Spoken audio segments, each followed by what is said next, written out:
अच्छा जी।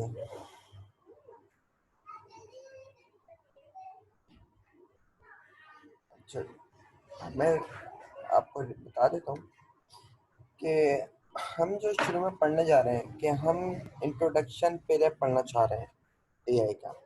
अब introduction AI का पहले क्यों पढ़ना चाह रहे हैं? वो इस वजह से कि हमें पता हो कि हम मशीन लर्निंग किसे कहते हैं, हमें पता हो कि डीप लर्निंग किसे कहते हैं, हमें पता हो कि डेटा साइंस किसे कहते हैं। बहुत से लोगों का मानना है कि भाई जो एआई की फील्ड है वो सब कुछ कर सकती है, न जाने क्या होने वाला है। उनके नज़दीक काइंडली अपना माइक ऑफ कर लें। Dinesh, kindly off your mic. Okay. तो वो ये सोचते हैं कि पता नहीं एआई सब कुछ कर सकती है, पता नहीं क्या होने वाला है। उन लोगों के दिल में कुछ इस तरह की हाइप क्रिएट हुई है, और कुछ लोगों का मानना ये होता है कि नहीं, एआई कुछ नहीं कर सकती, कुछ भी नहीं होने वाला। तो एआई रियलिस्टिकली क्या क्या काम कर सकती है और वो क्या क्या काम नहीं कर सकती, इस चीज़ को देखेंगे। अच्छा जी, हमारे जो रियल वर्ल्ड प्रॉब्लम होती है जो एआई सॉल्व कर सकती है, इसके बारे में जैसे कि एआई कहाँ कहाँ पर किन किन चीज़ों पर इम्प्लीमेंट हो सकती है। एज अ स्टूडेंट में एआई में क्या कर सकता हूँ, एज अ टीम लीड में एआई में क्या कर सकता हूँ, एज अ बिजनेसमैन में एआई में क्या काम कर सकता हूँ, इस चीज़ को देखना है। और डिफरेंट प्रोजेक्ट्स के बारे में देखना है कि हम क्या काम करने वाले हैं। वॉइस नहीं आ रही। As a programmer, yes. अगर एज अ प्रोग्रामर में एआई में क्या रोल होगा, आगे बढ़ते तो ये है। अच्छा जी, एक ये मैकेंजी ग्लोबल इंस्टीट्यूट है जिसका ये मानना है कि आने वाले वक्तों में, यानी कि 2030 तक, जो एआई है वो रेवेन्यू जनरेट करेगी $13 ट्रिलियन। $13 ट्रिलियन एक बहुत बड़ा अमाउंट है, एक बहुत बड़ा वॉल्यूम है जो एआई करेगी। अब सवाल ये पैदा होता है कि ये जितना बड़ा अमाउंट है, क्या ये सिर्फ एआई ही जनरेट करेगी? मतलब कि दूसरी जो आईटी के कंपनीज हैं जो दूसरे डोमेन में काम कर रही हैं, क्या उसमें इनका रोल नहीं होगा? क्या सिर्फ ये यही करेगी? तो ऐसा नहीं है। हम इसमें देख सकते हैं कि जैसे कि हमने ये देखेंगे, जैसे मैंने अभी आपको इंट्रोडक्शन में बताया कि हम डिफरेंट सेक्टर में, मिसाल के तौर पर अगर मैं एग्रीकल्चर में काम कर रहा हूँ, तो एग्रीकल्चर में मैं एआई को किस तरीके से इम्प्लीमेंट करूँ कि मैं अपने बिजनेस के रेवेन्यू को जनरेट कर सकूँ, इंक्रीज कर सकूँ। अगर मैं टेलीकॉम में कहीं जॉब कर रहा हूँ या टेलीकॉम का मैं एक टीम लीड हूँ, मैनेजर हूँ, तो मैं अपने बिजनेस को इन्हांस करने के लिए एआई को यूज़ करते हुए उसमें ऐसा क्या काम करूँ कि अपने बिजनेस को इन्हांस कर सकूँ, आगे लेके जा सकूँ, बढ़ा सकूँ। इसी तरीके से ट्रैवल एजेंसी है, इसी तरीके से ट्रांसपोर्ट एंड लॉजिस्टिक है, ऑटोमेटिव एंड असेंबली है। डिफरेंट सेक्टर्स हैं और इन डिफरेंट सेक्टर में या डिफरेंट डोमेन्स में एआई इम्प्लीमेंट हो सकती है। और एआई इम्प्लीमेंट करने की वजह क्या होगी कि अपने बिजनेस के रेवेन्यू को जनरेट किया जाएगा। अच्छा, अब सवाल यहाँ पे पैदा होता है कि भाई एआई के हमने देख लिया कि एआई हमारे बिजनेस को इम्प्रूव करने के लिए होती है, और एआई जो होती है वो काम को ऑटोमेटिक करने के लिए होती है। मतलब कि काम क्या जो चले जाता है बस ऑटो पे चले जाता है, जिसकी वजह से कॉस्ट भी कम आती है और वो जो हमारा काम जो है आउटपुट जो है वो अच्छा भी आता है। अब यहाँ पे there are two types of AI. जी मतलब हम इस पर कोडिंग करेंगे लेकिन आज की क्लास में नहीं करेंगे। अच्छा, क्वेश्चन आंसर का सेशन बाद में होगा, ठीक है? तो अभी हम लेक्चर पर डिपेंड करते हैं। There are two types of AI, कि दो तरह की एआई होती है। एक होती है एएनआई और एक होती है यहाँ पास AGI. ANI artificial narrow intelligence. अभी तक जितना भी काम हुआ है वो आर्टिफिशियल नैरो इंटेलिजेंस में हुआ है, और आर्टिफिशियल जनरल इंटेलिजेंस में अभी तक कोई काम नहीं हुआ। अब ये जो दो टाइप की एआई है, अब इनको डिटेल में देखते हैं कि ये है क्या। एएनआई एक ऐसी एआई है जिसमें सिर्फ कोई मॉडल, कोई एजेंट या कोई रोबोट सिंगल टास्क परफॉर्म करेगा। मतलब क्या है कि कोई सा भी मॉड्यूल होगा वो सिर्फ एक काम को परफॉर्म करेगा, एक से ज़्यादा काम को परफॉर्म नहीं करेगा। मिसाल के तौर पर, अगर मैंने कोई एक ऐसा कैमरे को ट्रेन किया है, उसके पीछे कैमरे के पीछे मॉडल लगाया है जो सिर्फ ऑब्जेक्ट को डिटेक्ट कर रहा है, तो उसका काम क्या होगा? सिर्फ ऑब्जेक्ट को डिटेक्ट करेगा। इसी तरीके से मैंने कोई एक ऐसा मॉडल बनाया है जो क्या कर रहा है कि वो क्लासिफाई कर रहा है कि हाँ, कि इस बंदे में डिजीज है या नहीं है, जिसको हम बाइनरी क्लासिफिकेशन कहते हैं। तो इस तरह के मॉडल जो सिंगल टास्क परफॉर्म करें उसको बोलते हैं हम एएनआई। तो फिर एजीआई क्या है? एजीआई एक जनरल इंटेलिजेंस है, लाइक ह्यूमन। हम ये देखते हैं कि हम, अगर मैं इंसानों की मिसाल मिसाल लूँ, कि हम बोलते भी हैं, हम देखते भी हैं, हम चलते भी हैं। अकॉर्डिंग टू सिचुएशन या अकॉर्डिंग टू एनवायरनमेंट हमें किस तरीके से रिएक्ट करना चाहिए, हम वो काम करते हैं। और ये जो सारा काम परफॉर्म हो रहा है वो हमारे ब्रेन में हो रहा है। और अगर मैं इसमें एआई को थोड़ा इन्वॉल्व करूँ तो ब्रेन हमारे पास एक मॉड्यूल है, और उसी मॉड्यूल में सारे जो एक्शंस हैं वो प्रोसेस हो रहे हैं। उसमें देखने के भी प्रोसेस परफॉर्म हो रहा है, उसमें बात बोलने का प्रोसेस भी परफॉर्म हो रहा है, और उसमें जितने भी टाइप्स के एक्शन जो हम करते हैं वो सारे परफॉर्म हो रहे हैं। तो ब्रेन क्या हुआ हो गया, हमारे पास एक मॉड्यूल हो गया, और उस मॉड्यूल में हमारे पास जनरली एक्शंस क्या हो रहे हैं, परफॉर्म हो रहे हैं। और यही आर्टिफिशियल इंटेलिजेंस का गोल है। तो ये तो हो गया हमारे पास जनरल इंटेलिजेंस, जिसका अभी तक कोई काम नहीं हुआ, और जितने भी काम हुआ है हमारे पास आर्टिफिशियल नैरो इंटेलिजेंस में। तो इसके एग्जाम्पल्स की बात करते हैं, जिसमें आता है सबसे पहले स्मार्ट स्पीकर। स्मार्ट स्पीकर जितने भी टेक्नोलॉजी ओरिएंटेड हैं, जितने भी ये कह लें कि जो टेक्नोलॉजी से वाबस्ता है, प्रोग्रामर्स हैं या बिजनेसमैन हैं, इवन के जो हमारे घरों में भी कुछ लोग ऐसे होते हैं जो कि टेक्नोलॉजी ओरिएंटेड होते हैं और वो इन चीज़ों को यूज़ करते हैं, जिसमें हमारे पास पहला था स्मार्ट स्पीकर। स्मार्ट स्पीकर बहुत से लोग यूज़ करते हैं, हमारे घर के बच्चे भी यूज़ करते हैं। कि मेरी एक छोटी सी भतीजी है, उसको मतलब ये कि लिखना तो आता नहीं है, अब उसको कार्टून देखने होते हैं। वो क्या करती है, डायरेक्ट वो गूगल के जो स्पीकर का आइकन बना होता है उसको पे क्लिक करती है और बोलती है मोटू पतलू कार्टून। तो अब ये क्या किया उसने कि अब ना ही उसको पढ़ना आता है, ना ही उसको लिखना आता है, लेकिन उसने इस टेक्नोलॉजी को यूज किया और अपने डिजायर आउटपुट तक पहुंच गई। तो ये भी क्या है, हमारे पास एएनआई की एग्जाम्पल है। इसी तरीके से self driving car. Self driving car भी क्या होता है, जिसमें हमारे पास ड्राइवर नहीं होता, वो सारे जेस्चर्स कैमरास वगैरह लगे हुए होते हैं। ये भी हमारे पास artificial intelligence, neural narrow intelligence में आता है। अब बज़ाहिर तो जो सेल्फ ड्राइविंग कार है उसमें तो ये हो रहा है कि भाई उसमें मल्टीपल्स काम परफॉर्म हो रहा है।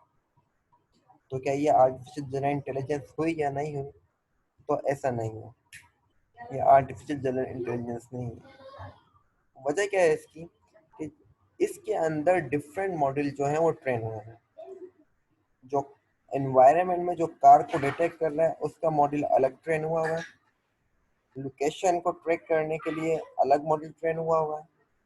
इसी तरीके से जो जेस्चर्स होते हैं, ट्रैफिक के सिग्नल्स वगैरह होते हैं, उनको अ, देखने के लिए या उनको फॉलो करने के लिए अलग मॉडल ट्रेन हुआ है। इन डिफरेंट मॉडल्स को जो ट्रेन हुए हुए हैं, उनको एक जगह एक कार में लाकर या एक डिब्बे में लाकर बंद कर दिया गया है और उनमें कनेक्टिविटी बना दी गई, जिसकी वजह से ये क्या हो रहा है कि हमें ऐसा लग रहा है कि जनरली परफॉर्म कर रहा है, जबकि ऐसा है नहीं।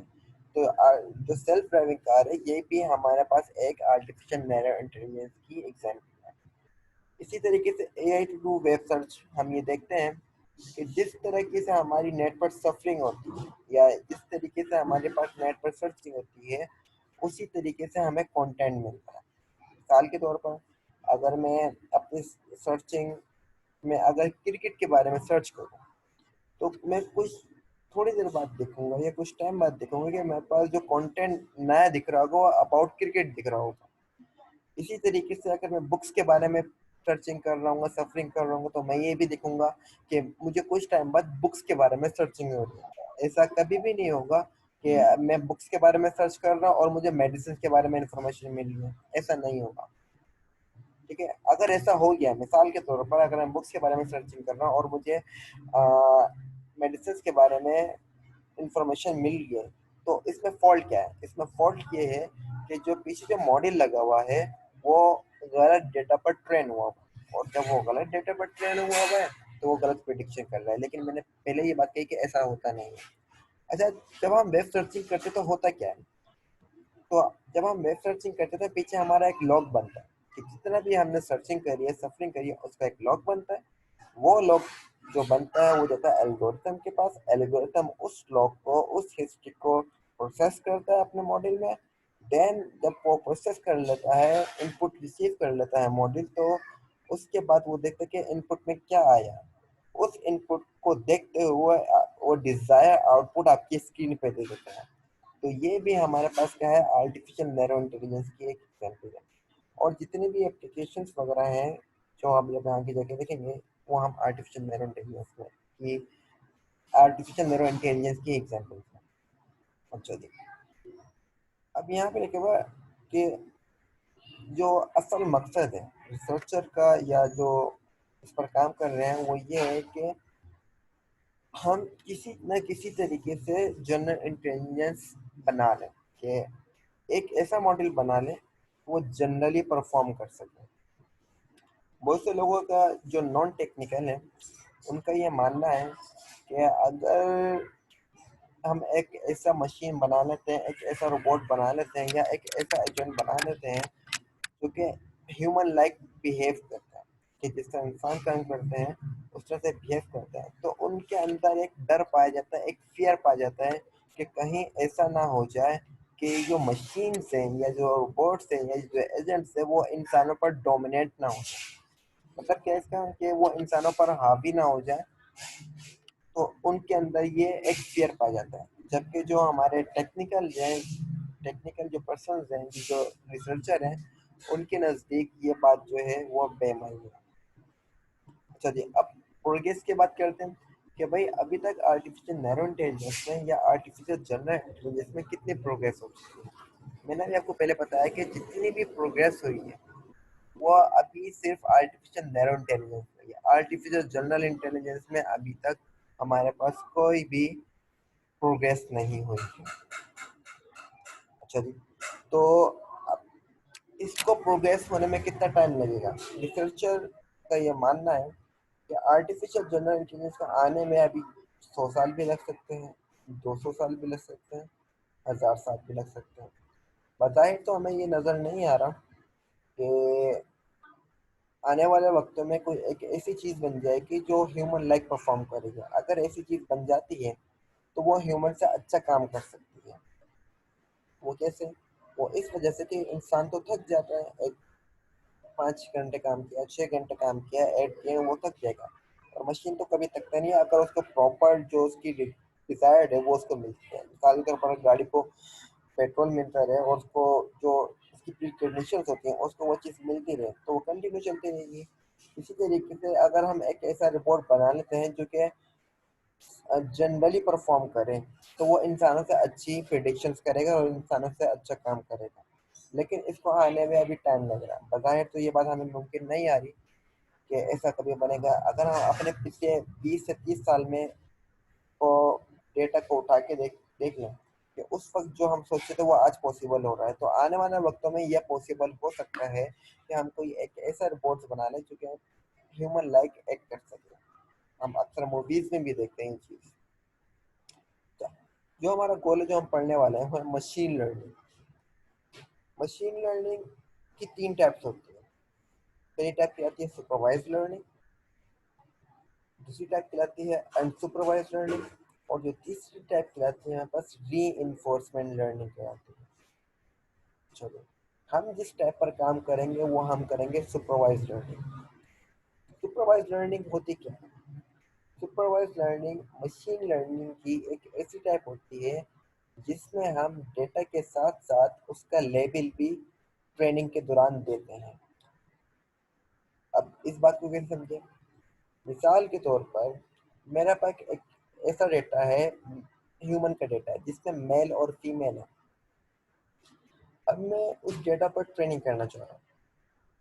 अब मैं करूँगा क्या कि जब मैं अपने डेटा को, जो इमेजेस हैं मेल और फीमेल की, अब ये कंप्यूटर को नहीं पता कि मेल किसे बोलते हैं, फीमेल किसे बोलते हैं, तो मैं उसको बताऊंगा क्या? क्योंकि जो इमेज होती है हमारे पास, वो इमेज जब कंप्यूटर को दी जाती है वो पिक्सेल्स की फॉर्म में रीड करता है।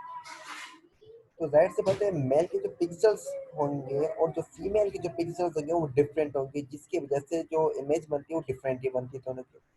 तो जब ये इमेजेस एज अ पिक्सल की फॉर्म में, अगर मैं इसको थोड़ा और उसके एआई के टर्म में बोलूँ, एरेस की फॉर्म में मॉडल को दूंगा, तो साथ साथ में उसका लेबल भी दूंगा कि हाँ अगर इस तरीके से आपके पास पिक्सल आ रहे हैं तो ये मेल है, और अगर इस तरीके से आपके पास पिक्सल्स आ रहे हैं तो ये फीमेल है। तो मैंने क्या किया यहाँ पे, मैंने यहाँ पे ये किया कि मॉडल को डेटा के साथ साथ उसका लेबल प्रोवाइड किया।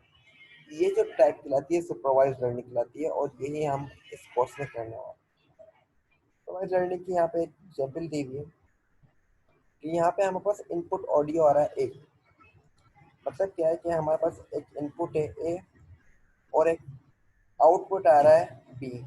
अब इनपुट हमारे मॉडल में जा रहा है ऑडियो, और आउटपुट उस ऑडियो को टेक्स्ट जनरेट कर रहा है। तो इस तरह की एप्लीकेशंस को हम बोलते हैं एप्लीकेशन स्पीच रिकग्निशन, जो कि एक सुपरवाइज्ड लर्निंग के एक एग्जाम्पल है। इसी तरीके से यहाँ पे हम क्या कर रहे हैं कि हम एक इनपुट दे रहे हैं इंग्लिश का, कोई टेक्स्ट लिखा हुआ है, कोई पैराग्राफ लिखा हुआ है, कुछ लाइन्स लिखी हुई है इंग्लिश की।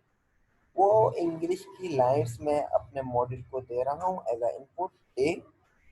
वो क्या कर रहा है, उस वो मॉडल क्या कर रहा है कि उस इनपुट को लेके प्रोसेस करके एक आउटपुट दे रहा है, और वो आउटपुट क्या दे रहा है चाइनीज लैंग्वेज में।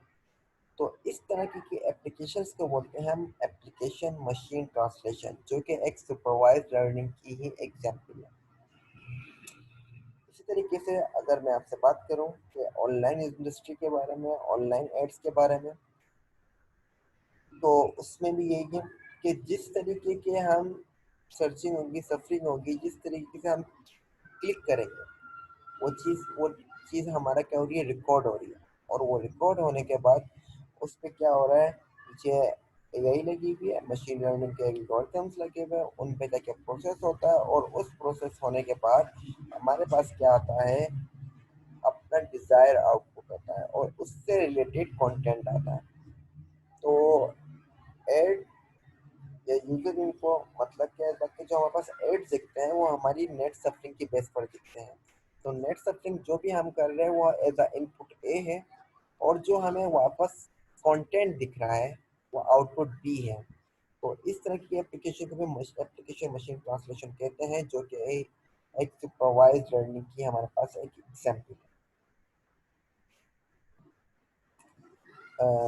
यहाँ पे आ गए हमारे पास सेल्फ ड्राइविंग कार, जिसमें क्या हम रिकॉर्ड के थ्रू डेटा को कैच करते हैं, डेटा को हम देखते हैं। कैमरास के जरिए कैमरास के थ्रू हम क्या करते हैं कि दूसरी कार की पोजीशंस को लेते हैं, और ट्रैकर के जरिए हम ट्रैक करते हैं कि हमारी लोकेशन का है। तो ये हमारे पास इनपुट आ रहा है, और आउटपुट क्या होता है, हमारी कार क्या होती है कि सेफली रोड पर चल रही होती है। तो ये जो एग्जाम्पल है ये भी हमारे पास किसकी एग्जाम्पल है, सुपरवाइज लर्निंग की एग्जाम्पल। इसी तरीके से हमारे पास एक कुछ कंपनीज होती हैं जो कि क्या करती हैं, पहले क्या काम होता था कि मिसाल के तौर पर मेरी एक मोबाइल में मेरे पास एक मोबाइल कंपनी है जो कि मैं मोबाइल को मैन्युफैक्चर करती है। अब हमारा क्या होगा कि मोबाइल सेट बन गया, अब उस चीज़ को टेस्ट भी किया जाता है। वो टेस्ट उस टेस्ट के लिए हमारे पास क्या होता है, उसके अंदर जो बिल्ट इन सॉफ्टवेयर हैं उनको भी टेस्ट किया जाता है, साथ साथ उसके हार्डवेयर को भी टेस्ट किया जाता है कि कहीं इसके हार्डवेयर में कहीं स्क्रैच तो नहीं है।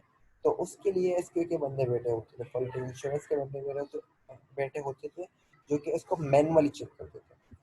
तो अब इस तरह क्या हुआ कि अब एक ऐसा मॉडल बनाया गया है कि उस मॉडल को हमने कैसे बनाया कि जितने भी हमारे पास सही प्रोडक्ट्स थे उनकी डिफरेंट एंगल से इमेजेस में, और उन इमेजेस लेकर एक डेटा जनरेट हुआ। उस डेटा को हमने एक मॉडल उस डेटा की मदद से एक मॉडल ट्रेन किया, और देन उस पर हमने एक प्रिडिक्शन स्ट्रक्चर दिया। अब क्या होगा कि कोई भी मॉडल जो हमारा सेल का बना है, वो मोबाइल हम अपने कैमरे को लेकर आएंगे, वो कैमरा उस मोबाइल को थॉरली चेक करेगा, और वो फिर वो ये बता देगी कि हाँ ये इसमें डिफेक्ट है या नहीं है। तो इस तरह की ये एप्लीकेशंस को हम बोलते हैं विजुअल इंस्पेक्शन, जो कि विजुअली काम कर रही होती है कि बाहर कोई बज़ाहिर तो कोई नुक्स नहीं है, जैसे कि यहाँ पे स्क्रीन का यहाँ पे ब्रेक हुआ हुआ दिखाया कि हाँ इसमें स्क्रीन ब्रेक हुई थी, तो ये डिफेक्ट है। और यहाँ पे जो लिखा हुआ है 01, 01 मतलब बाइनरी है, डिफेक्ट है या नहीं है, इस तरह से बताना है। तो इस तरह की एप्लीकेशन विजुअल इंस्पेक्शन कहलाती हैं, और ये भी हमारे पास एक सुपरवाइज्ड लर्निंग की ही एक एग्जाम्पल है। तो इन शॉर्ट सुपरवाइज लर्निंग क्या होती है कि this is set of A for supervise learning. Just एक इनपुट आता है, इनपुट जिसको हम ए कह रहे हैं वो मॉड्यूल के पास जाता है। उस मॉड्यूल में जो इनपुट होता है वो प्रोसेस होता है। देन प्रोसेस होने के बाद वो एक आउटपुट देता है जिसको हम बी बोलते हैं। तो ये जो हमारे पास सुपरवाइज लर्निंग कहलाती है, अगर मैं शॉर्टली बात करूँ तो ए टू बी मैपिंग कहलाती है। कि जो सुपरवाइज लर्निंग है वो ए टू बी मैपिंग है, कि हमारा जो इनपुट है वो एज अ आउटपुट बन जाता है। मतलब ए जो इनपुट जाता है मॉडल के पास वो आउटपुट देता है बी, तो ये ए टू बी मैपिंग कहलाती है। अगर मैं दो लफ्ज में बात करूँ सुपरवाइज लर्निंग का, supervise learning A to B mapping है। ए हमारे पास यहाँ पे इनपुट है, बी हमारे पास यहाँ पे आउटपुट है, और इन दोनों के दरम्यान में जो चीज़ परफॉर्म हो रही है वो एक मॉडल है जो डिफरेंट एप्लीकेशन के लिए डिफरेंट होता है। मतलब क्या, विजुअल इंस्पेक्शन के लिए अलग मॉड्यूल होगा, क्लासिफिकेशन के लिए अलग मॉड्यूल होगा, रेगुलेशन के लिए अलग मॉड्यूल होगा, न्यूज़ को पहचानने के लिए अलग मॉड्यूल होगा, फेक न्यूज़ को डिटरमाइन करने के लिए अलग मॉड्यूल होगा, स्पैम ईमेल को जज करने के लिए अलग मॉड्यूल होगा। तो जितने भी ये होंगे पीछे मॉड्यूल होगा, और उनके पास मॉड्यूल के पास जो चीज़ जाएगी इनपुट उसको हम ए कह रहे हैं, और मॉड्यूल से जो चीज़ निकल रही है आउटपुट उसको हम बी कह रहे हैं। और ये एक देखा जाए तो आर्टिफिशियल नैरो इंटेलिजेंस के एग्जाम्पल है, क्योंकि इसमें सिंगल टास्क परफॉर्म हो रहा है। अच्छा, ये जो आप सामने ग्राफ देख रहे हैं ये दो चीज़ों के दरम्यान में है, परफॉर्मेंस और अमाउंट ऑफ डेटा। कि जितना अमाउंट ऑफ डेटा होगा उतनी ही अच्छी परफॉर्मेंस होगी। पहले क्या होता था, जब पहले ट्रेडिशनल एआई होती थी, जितना भी अमाउंट ऑफ डेटा होता था और उसकी जो परफॉर्मेंस आती थी, तो वो परफॉर्मेंस स्लो हो जाती थी, डेटा के साथ वेरीज नहीं करती थी। लेकिन जैसे जैसे वक्त बढ़ता गया, तो टेक्नोलॉजी ने तरक्की करी, तो फिर क्या हुआ कि ट्रेडिशनल एआई के बाद हमने क्या किया कि न्यूरल नेटवर्क को इम्प्लीमेंट कर दिया। अब देखें यहाँ पे इस अमाउंट ऑफ जो डेटा है और उसकी जो परफॉर्मेंस है, जब हमने न्यूरल नेटवर्क को अप्लाई किया तो उसकी परफॉर्मेंस क्या हो गई, बढ़ गई। हमने स्मॉल न्यूरल नेटवर्क लगाया तो उसकी परफॉर्मेंस ट्रेडिशनल ए के मुकाबले में बढ़ गई। अच्छा, अब ये न्यूरल नेटवर्क होते क्या हैं, किस तरीके से काम करते हैं, इनके पीछे क्या कहानी होती है, यह भी बाद में आएगा। अच्छा, थोड़ा हमने न्यूरल नेटवर्क का साइज बड़ा किया तो उसकी परफॉर्मेंस और बड़ी हो गई। जितना हम न्यूरल नेटवर्क का साइज बढ़ाते गए तो परफॉर्मेंस उसकी और बढ़ती गई। अमाउंट ऑफ डेटा बढ़ता जाए, अमाउंट ऑफ डेटा जितना भी होगा उस अमाउंट ऑफ डेटा में हम न्यूरल नेटवर्क लगाएंगे, न्यूरॉन्स पर काम करेंगे, तो हमारी इसकी परफॉर्मेंस क्या हो जाती है, बढ़ती जाएगी। और हम अब जो हमारा प्रैक्टिकल सेशन है जिसमें हम डेटा पर काम करेंगे उसमें हम न्यूरल नेटवर्क का ही यूज़ करेंगे। और जो यहाँ पे लार्ज न्यूरल नेटवर्क की जो परफॉर्मेंस बहुत हाई आ रही है, तो इसको हम बिग डेटा भी कहते हैं, जो कि एक अलग ही टर्मिनोलॉजी है। अच्छा, अब यहाँ पे बोल रहे हैं कि the rise of fast computer. जैसे जैसे वक्त बढ़ता जा रहा है, कंप्यूटर की जो स्पीड है वो भी जरूरत के तहत बढ़ती जा रही है। तो हम ये देखेंगे कि जब हम अपना कोई मॉडल ट्रेन करेंगे, तो मॉडल को ट्रेन करने के लिए हमें जो टाइम लगेगा वो हमें 20 मिनट भी लग सकते हैं, 1 घंटा भी लग सकता है, 2 घंटे भी लग सकते हैं। अभी चूंकि मैं एडवांस में काम कर रहा हूँ तो हमें पूरी पूरी रातें क्या होता है कि अपने मॉडल को ट्रेनिंग के लिए छोड़ देने होते हैं, क्या मॉडल ट्रेन होता रहता है, और उसकी जो वो होती है ट्रेनिंग का जो ड्यूरेशन होता है वो पूरी पूरी रात के लिए होता है। 23 23 12 12 घंटे उसकी ट्रेनिंग चलती रहती है। वो इस वजह से होती है क्योंकि हमारे पास मोस्टली जो होते हैं सिस्टम इतने फास्ट नहीं होते। तो फिर हम क्या करते हैं कि हम जीपीयूज और गूगल की जो जीपीयूज होते हैं, टीपीयूज होते हैं, उनको यूज़ करते हैं ताकि जो उसकी परफॉर्मेंस है वो और बेहतर हो जाए और वो जल्दी से ही ट्रेन हो जाए। अच्छा, what is the most important idea in ये में जो मोस्ट इम्पोर्टेंट आइडिया है वो मशीन लर्निंग है, जिसमें हमने ये देखा कि सुपरवाइज लर्निंग क्या होती है। सुपरवाइज लर्निंग एक ऐसी लर्निंग होती है जिसको हम ए टू बी मैपिंग कहते हैं। ए हमारे पास क्या होगा, उसके अंदर एक इनपुट होगा, वो इनपुट हमारे पास मॉडल के पास जाएगा और मॉडल उस पर प्रोसेस करेगा और एक आउटपुट देगा हमारे पास बी। तो ये हमारे पास ए टू बी मैपिंग कहलाती है, यानी इनपुट टू आउटपुट मैपिंग कहलाती है, जिसको हम क्या कहते हैं, सुपरवाइज्ड लर्निंग। अच्छा, अब यहाँ पे बोल रहे हैं what enables machine learning to work so well. वो क्या चीज़ है जो मशीन लर्निंग को सबसे अच्छा बनाती है? वो है हमारे पास डेटा। ये डेटा ही है जिसकी वजह से मशीन लर्निंग का स्कोप बहुत बढ़ गया है। ये डेटा ही है जिसकी वजह से मशीन लर्निंग के जो आंसर्स हैं वो बहुत ही ज़्यादा एक्यूरेट आते हैं। और ये डेटा ही है जो कि इनॉर्मस अमाउंट में हमारे पास जनरेट हो रहा है। आप अपने सेल फोन देख लें, आपके सेल फोन में बहुत टाइप का डेटा पड़ा होगा। आपके पास इमेजेस भी पड़ी हुई होंगी, आपके पास ऑडियोज भी पड़ी होंगी, आपके पास वीडियोज भी पड़ी हुई होंगी, आपके पास पीडीएफ भी पड़ी हुई होंगी, आपके पास प्रेजेंटेशन भी पड़ी हुई होंगी, आपके पास स्ट्रक्चर डेटा भी पड़ा हुआ होगा, आपके पास अनस्ट्रक्चर्ड डेटा भी पड़ा होगा।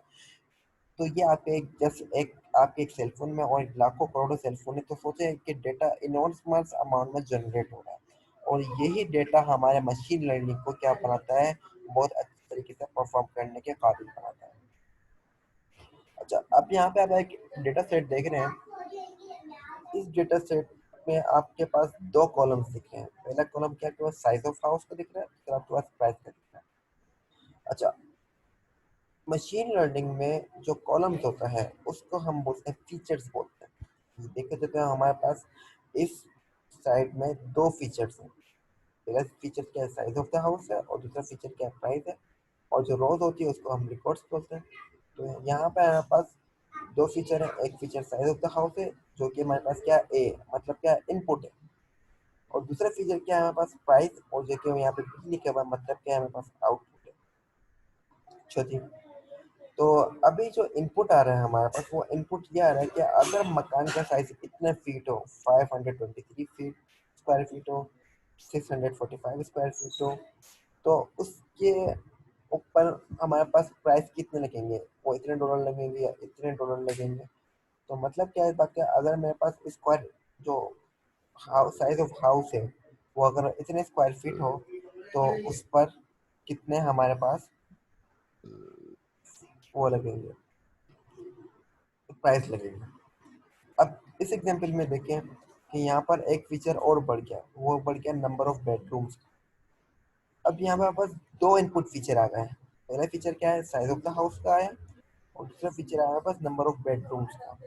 इन दो फीचर्स की बेस पर हम अपने प्राइस को क्या कर रहे हैं, कैलकुलेट कर रहे हैं। तो ये जो फीचर्स है वहाँ पास इनपुट बन गया ए, और उसका जो आउटपुट आ रहा है वो एक प्राइस प्रिडिक्ट होकर आ रहा है, वो आ रहा है हमारे पास बी। अच्छा, अब ये जो होता है, जो डेटा जो होता है वो बिजनेस टू बिजनेस वेरीज करता है, और ये बिजनेस टू बिजनेस चेंज भी हो सकता है। वो कैसे हो सकता है कि हम यहाँ पे देख रहे हैं इस एग्जांपल में, अभी तक हमने क्या काम किया, अभी तक हमने ये काम किया कि भाई मेरे पास size of the house input आ रहा था। मैं कह रहा था कि भाई मकान इतने गज का होना चाहिए, या उसका इतना साइज होना चाहिए, उसके अंदर नंबर ऑफ बेडरूम इतने होने चाहिए। तो हमारे पास जो प्रिडिक्ट होके आ रहा था वो हमारे पास प्राइस प्रिडिक्ट हो पा रहा था। लेकिन अब मैं ये नहीं कर रहा, अब मैं ये कर रहा हूँ कि भाई मेरे पास इतने प्राइस है, इतने प्राइस में मुझे ये बताओ कि साइज ऑफ द हाउस कितना होगा और उसमें नंबर ऑफ बेडरूम्स होंगे।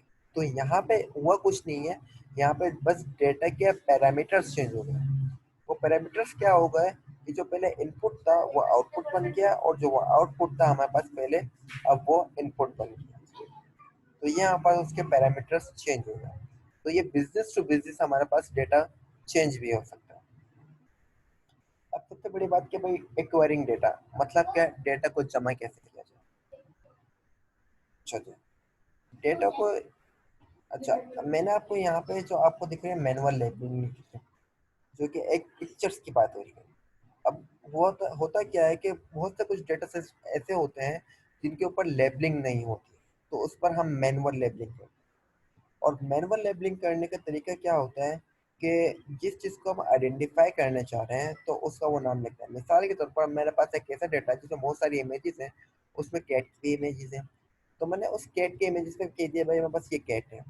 और कैट के अलावा जो इमेज है, जैसे कि यहाँ पे स्पैरो दिखाई भी और फ्लावर दिखाया हुआ है, तो उसको मैं स्पैरो या फ्लावर नहीं कहूँगा, उसको मैं बोल दूंगा नॉट कैट। ऐसा मैं क्यों कर रहा हूँ, क्योंकि अभी हमने ये बात सीखी है कि आर्टिफिशियल नैरो इंटेलिजेंस जो आर्टिफिशियल नैरो इंटेलिजेंस यानी कि एएनआई जो होती है वो एक सिंगल टास्क परफॉर्म करती है। तो हमने अपने मॉडल को कॉम्प्लेक्सिटी की तरफ लेकर नहीं जाना, आसानी की तरफ लेके जाना है।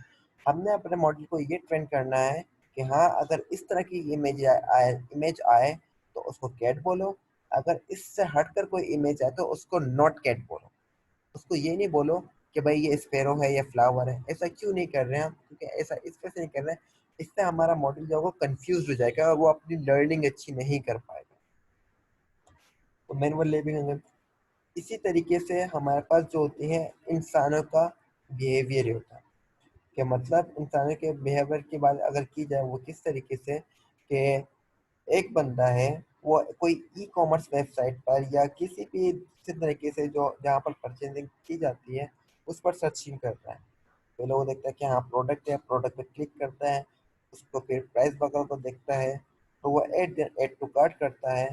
तो अब ये मोस्ट प्रोबेबली जैसा जैसा आगे वो बढ़ता जाता है, जो एक परचेस करने का एक प्रोसेस होता है, जैसे जैसे वो आगे बढ़ता जाता है तो उसके उस प्रोडक्ट के खरीदने के चांसेस ज़्यादा हो जाते हैं।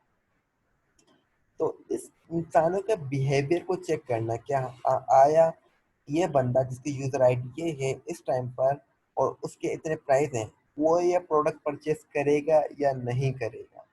इस तरह के डेटा को हैंडल करना, ये भी हमारे पास एक एग्जाम्पल है सुपरवाइज लर्निंग की। या इसी तरीके से ये तो हमने इंसानों के लिए कि हाँ इंसान ये चीज़ें परचेस करेंगे या नहीं करेंगे। इसी तरीके से हमारे पास मशीन्स की भी एग्जाम्पल्स हैं, कि अगर एक मशीन है जिसका एक आईडी ये है और उसका टेम्परेचर इतना है और उसका प्रेशर इतना है, तो क्या उस मशीन में कोई फॉल्ट है या नहीं है, इस चीज़ को प्रिडिक्ट भी करना ये भी हमारे पास, या इससे कोई डेटा लेना ये भी हमारे पास क्या होगा, एक सुपरवाइज लर्निंग की एग्जाम्पल होगी। मतलब क्या है, इसमें हमारे पास तीन फीचर्स आ रहे हैं, एक मशीन आ रहा है, एक टेम्परेचर आ रहा है और एक प्रेशर आ रहा है। इन तीन फीचर्स इनपुट, ये तीन फीचर्स इनपुट जा रहे हैं और इन फीचर्स की बेस पर हमें जो आउटपुट आ रहा है वो ये आ रहा है कि हाँ मशीन में फॉल्ट है या नहीं। अब डेटा को जमा कैसे किया, हम कोई मशीन लर्निंग का प्रोजेक्ट करना चाह रहे हैं, तो डेटा को कहाँ से लिया जाए? तो उसके लिए कुछ वेबसाइट्स हैं जहाँ पर डेटा फ्रीली अवेलेबल भी होता है और कुछ ऐसी भी वेबसाइट्स होती हैं जिस पर डेटा जो होता है वो फ्रीली अवेलेबल नहीं होता है। बीइंग अ बिगनर, हम जो डेटा सेट यूज़ करेंगे वो फ्रीली यूज़ करेंगे। और फ्री डेटा जो हमें मिलता है वो हमें kaggle.com एक वेबसाइट है, आप सर्च कीजिएगा, kaggle.com पर जाइएगा, वहाँ पर अपना एक अकाउंट बनाइएगा और वहाँ पर आपको जिस तरह का डेटा चाहिए वहाँ पे आपको डेटा सेट मिलेगा।